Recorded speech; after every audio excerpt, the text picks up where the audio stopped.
ام المومنین سیدہ عائشہ رضی اللہ تعالیٰ عنہ فرماتی ہیں کہ ایک دن حضور کا دریا رحمت جوش میں تھا اور حضور نے فرمایا عائشہ جو مانگنا ہے مانگ لو۔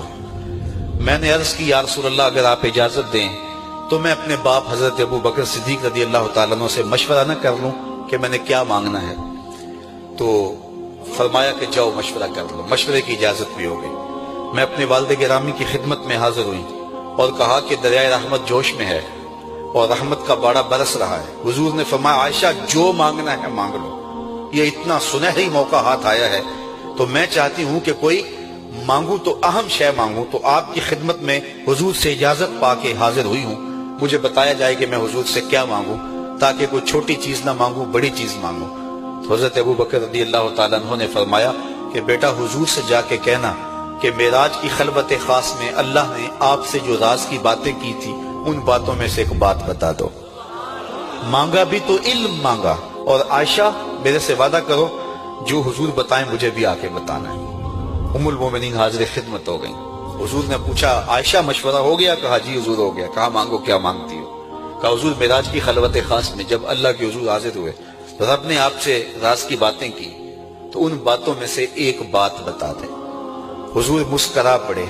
اس بات پہ مسکرائے ہوں گے میرے یار غار کا انتخاب کیسا ہے، یا اس بات پہ مسکرائے ہوں گے کہ راز کی بات بتا دوں تو راز راز نہ رہا، لیکن وعدہ کیا تھا۔ کہا عائشہ سنو، جب میں قرب خاص میں پہنچا تو میرے مالک نے مجھ سے راز کی جو باتیں کی ان میں سے ایک بات یہ تھی، محبوب تیری امت میں سے کوئی شخص کسی شخص کا ٹوٹا ہوا دل جوڑ دے تو میرے اوپر لازم ہے بغیر حساب کے جنت عطا کروں۔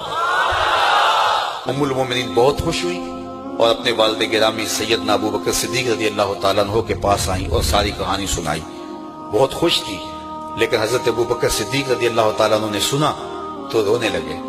تو ام المومنین سیدہ عائشہ رضی اللہ تعالیٰ عنہ نے عرض کیا میرے والد گرامی یہ بات رونے والی تو نہیں ہے، ہم بسا اوقات کسی دکھی کے کام آ جاتے ہیں، کسی کا دکھڑا بیٹھ کے سن لیتے ہیں، کسی کی ڈھارس بنا دیتے ہیں، کسی کے کام آ جاتے ہیں، یہ تو بخشش کا بہانہ ہاتھ آ گیا اور آپ اس پہ رو رہے ہیں۔ تو فرمانے لگے عائشہ اس کو معکوس بھی پڑھو، تصویر کا دوسرا رخ بھی دیکھو، اگر کوئی شخص کسی کا ٹوٹا ہوا دل جوڑ دے تو بغیر حساب کے جنت میں جائے گا، اس کا دوسرا رخ یہ ہے اگر کوئی کسی کا دل توڑ بیٹھے تو سیدھا جہنم میں جائے گا۔ میں اس بات پہ رو رہا ہوں کہ ہم سے کسی کا دل نہ ٹوٹ گیا۔ حضور نے فرمایا اللہ اس شخص کے چہرے کو تر و تازہ رکھے جس نے میرے سے کوئی حدیث سنی، پھر جیسے سنی اس کو ویسے آگے پہنچا دیا۔